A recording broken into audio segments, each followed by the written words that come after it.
Mateus capítulo 26. Quando Jesus acabou de proferir estas palavras, disse aos seus discípulos: Vocês sabem que daqui a 2 dias será celebrada a Páscoa, e o Filho do Homem será entregue para ser crucificado. Então os principais sacerdotes e os anciãos do povo se reuniram no palácio do sumo sacerdote, chamado Caifás, e deliberaram prender Jesus à traição e matá-lo. Mas diziam: não durante a festa, para que não haja tumulto entre o povo. Quando Jesus estava em Betânia, na casa de Simão, o leproso, aproximou-se dele uma mulher, trazendo um frasco feito de alabastro, com um perfume precioso, que ela derramou sobre a cabeça de Jesus, estando ele à mesa. Vendo isto, os discípulos ficaram indignados e disseram: Para que este desperdício? Esse perfume poderia ter sido vendido por muito dinheiro para ser dado aos pobres. Mas Jesus, sabendo disto, lhes disse: Por que vocês estão incomodando esta mulher? Ela praticou uma boa ação para comigo. Porque os pobres estarão sempre com vocês, mas a mim vocês nem sempre terão. Porque derramando este perfume sobre o meu corpo, ela o fez para o meu sepultamento. Em verdade lhes digo que onde for pregado em todo o mundo este evangelho, também será contado o que ela fez para a memória dela. Então um dos 12, chamado Judas Iscariotes, foi falar com os principais sacerdotes. Ele disse: Quanto me darão para que eu o entregue a vocês? E pagaram-lhe 30 moedas de prata. E desse momento em diante Judas buscava uma boa ocasião para entregar Jesus. No primeiro dia da festa dos pães sem fermento, os discípulos vieram a Jesus e lhe perguntaram: Onde quer que façamos os preparativos para que o Senhor possa comer a Páscoa? E ele lhes respondeu: Vão até a cidade, procurem certo homem e digam: O mestre diz: O meu tempo está próximo. É em sua casa que celebrarei a Páscoa com os meus discípulos.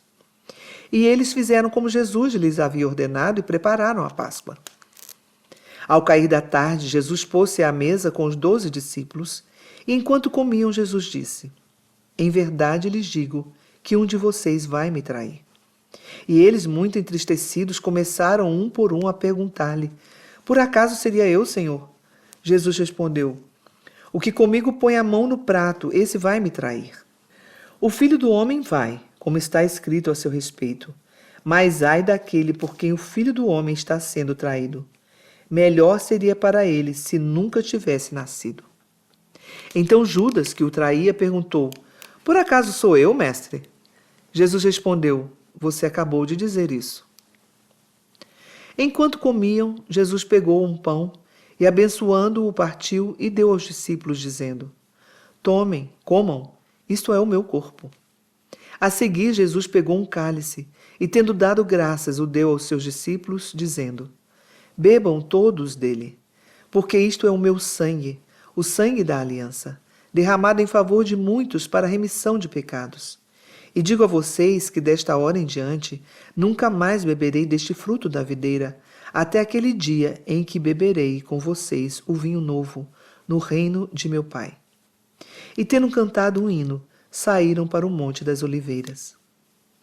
Então Jesus disse aos discípulos: Esta noite serei uma pedra de tropeço para todos vocês, porque está escrito: Ferirei o pastor, e as ovelhas do rebanho ficarão dispersas. Mas depois da minha ressurreição, irei adiante de vocês para a Galileia. Mas Pedro, tomando a palavra, disse a Jesus: Ainda que o Senhor venha a ser um tropeço para todos, nunca o será para mim. Mas Jesus lhe disse: Em verdade lhe digo que nesta noite, antes que o galo cante, você me negará 3 vezes. Pedro insistiu: Ainda que me seja necessário morrer com o Senhor, de modo nenhum negarei. E todos os discípulos disseram o mesmo.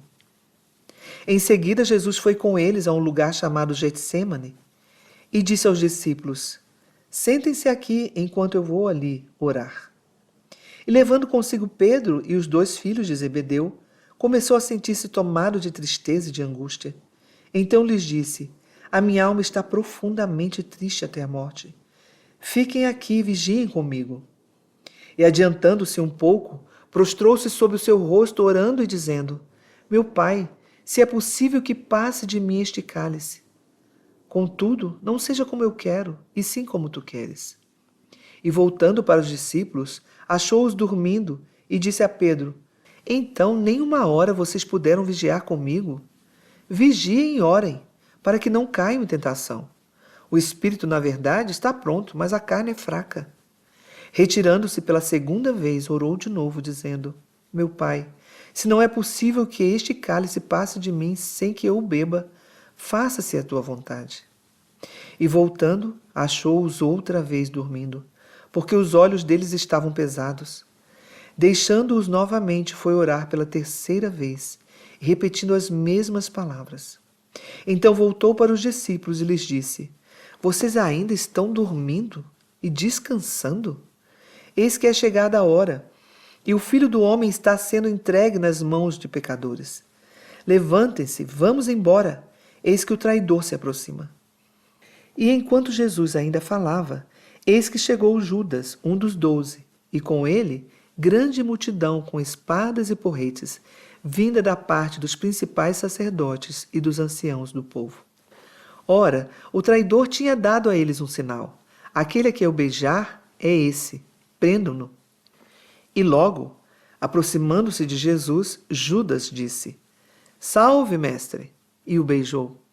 Jesus, porém, lhe disse: Amigo, o que você veio fazer? Nisto, aproximando-se eles, agarraram Jesus e o prenderam.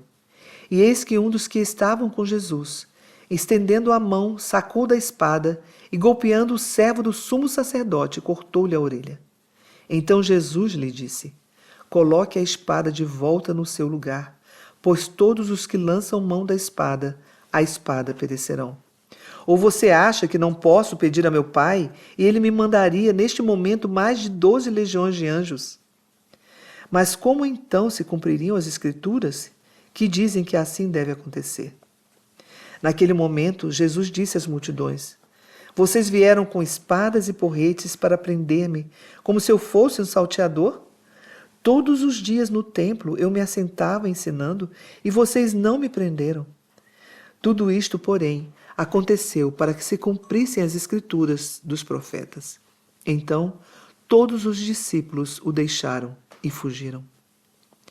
E os que prenderam Jesus o levaram à casa de Caifás, o sumo sacerdote, onde se haviam reunido os escribas e os anciãos.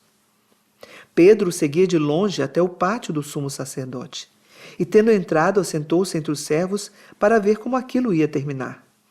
E os principais sacerdotes e todo o sinédrio procuravam algum testemunho falso contra Jesus, a fim de o condenarem à morte. E não acharam, apesar de terem sido apresentadas muitas testemunhas falsas. Mas afinal compareceram 2, afirmando: Este disse: Posso destruir o santuário de Deus e reconstruí-lo em 3 dias. E levantando-se o sumo sacerdote, perguntou a Jesus: Você não diz nada em resposta ao que estes depõem contra você? Jesus, porém, guardou o silêncio. E o sumo sacerdote lhe disse: Eu exijo que nos diga, tendo o Deus vivo por testemunha, se você é o Cristo, o Filho de Deus. Jesus respondeu: É o Senhor mesmo quem está dizendo isso. Mas eu lhes digo que desde agora vocês verão o Filho do Homem sentado à direita do Todo-Poderoso e vindo sobre as nuvens do céu. Então o sumo sacerdote rasgou as suas vestes e disse: Blasfemou! Porque ainda precisamos de testemunhas. Eis que agora mesmo vocês ouviram a blasfêmia. O que vocês acham? E eles responderam: É réu de morte. Então alguns cuspiram no rosto de Jesus e bateram nele. E outros o esbofeteavam, dizendo: Profetize para nós, ó Cristo. Quem foi que bateu em você? Pedro estava sentado fora no pátio. Uma empregada se aproximou e lhe disse: Você também estava com Jesus, o Galileu. Mas ele negou diante de todos e disse: Não sei o que você está dizendo. Quando se dirigia para a porta, Pedro foi visto por outra empregada, que disse aos que estavam ali: Este também estava com Jesus o Nazareno. E ele negou outra vez, com juramento: Não conheço esse homem. Pouco depois, aproximando-se os que estavam ali, disseram a Pedro: Com certeza você também é um deles, porque o seu modo de falar o denuncia. Então ele começou a praguejar e a jurar: não conheço esse homem. E no mesmo instante o galo cantou. Então Pedro se lembrou da palavra que Jesus lhe tinha dito: antes que o galo cante, você me negará 3 vezes. E Pedro, saindo dali, chorou amargamente.